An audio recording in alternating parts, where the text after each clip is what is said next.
Share बाजार में IPO लाने वाली ज्यादातर कंपनियां या तो पुरानी और स्थापित होती हैं या फिर किसी बड़े सेक्टर से जुड़ी होती हैं।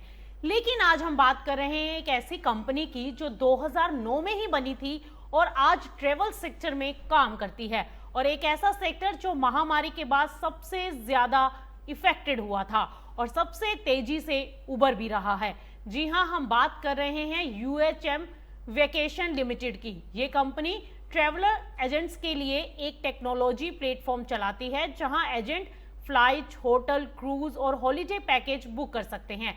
अब ये कंपनी जून 2026 में शेयर बाजार में लिस्ट होने जा रही है। लेकिन सवाल ये उठता है कि जब ट्रैवल सेक्टर में कंपटीशन बहुत ज्यादा है और कई बड़ी कंपनियां पहले से मौजूद हैं, तो क्या ये छोटी कंपनी बाजार में टिक पाएगी? और सबसे बड़ी बात कि इसका आईपीओ निवेशकों के लिए कितना अट्रैक्टिव हो सकता है।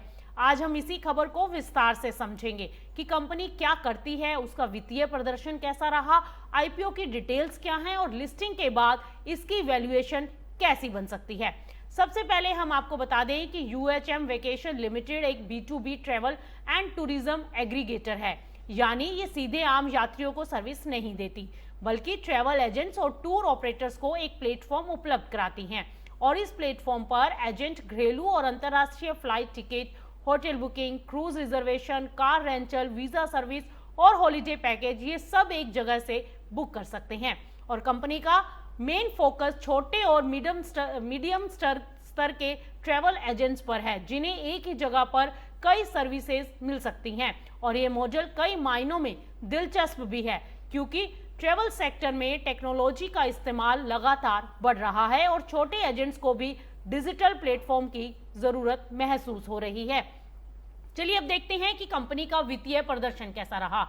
आपको बता दें कि फाइनेंशियल ईयर 2023 में कंपनी का रिवेन्यू 20 करोड़ 44 लाख था, जो फाइनेंशियल ईयर 2024 में बढ़कर 30 करोड़ 61 लाख हो गया और फाइनेंशियल ईयर 2025 में 40 करोड़ 14 लाख तक पहुंच गया। यानी पिछले 2 साल में इसके राजस्व में अच्छी बढ़ोतरी हुई है। और सबसे बड़ी बात प्रॉफिट की है। फाइनेंशियल ईयर 2023 में कंपनी का नेट प्रॉफिट सिर्फ अगर देखा जाए तो 0.11 करोड़ था, जो फाइनेंशियल ईयर 2024 में बढ़कर 5 करोड़ 27 लाख हो गया और फाइनेंशियल ईयर 25 में ये 7 करोड़ 18 लाख तक पहुंच गया। यानी इसके प्रॉफिट में जबरदस्त इजाफा हुआ है। और पैट मार्जिन की अगर हम बात करें तो वो भी फाइनेंशियल ईयर 2023 में जो कि 0.54% था, वो फाइनेंशियल ईयर 2025 में बढ़कर 17.89% हो गया। और ये सुधार दिखाता है कि कंपनी ने अपनी लागत को कैसे कंट्रोल किया है और बिजनेस को स्केल किया है।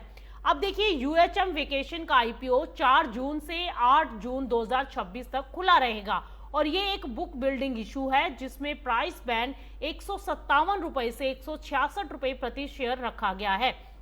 और इसका कुल इशू साइज लगभग 36 करोड़ 2 लाख का है, जिसमें फ्रेश इशू और ऑफर फॉर सेल दोनों शामिल हैं। और इसका लोट साइज 800 शेयर का है, यानी एक लोट के लिए कम से कम 1,32,800 रुपए का निवेश करना होगा। आईपीओ के बाद शेयर 11 जून 2026 को BSE SC SME प्लेटफॉर्म पर लिस्ट होने की पूरी संभावना है।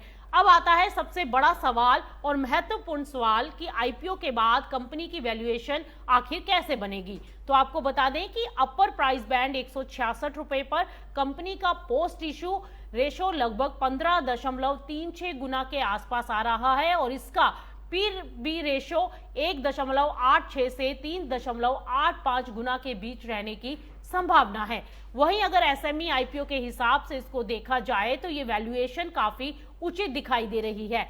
ज्यादातर एसएमई आईपीओ 18 से 30 गुना प्राइस अर्निंग रेशो पर आते हैं। हालांकि कंपनी अभी छोटी है और ट्रेवल सेक्टर में कंपटीशन बहुत ज्यादा है, इसलिए लंबे समय तक अच्छा प्रदर्शन करना चुनौतीपूर्ण भी हो सकता है। देखिए, यूएचएम वेकेशन की ग्रोथ अच्छी दिखाई दे रही है, खासकर पिछले 2 साल में प्रॉफिट में भी जबरदस्त सुधार आया है। लेकिन ट्रेवल सेक्टर में कई बड़ी और स्थापित कंपनियां पहले से ही काम कर रही हैं। कंपनी की कमाई ज्यादातर एकोमोडेशन और ट्रेवल सर्विसेज से आती है, जिससे सेक्टर पर निर्भरता ज्यादा है।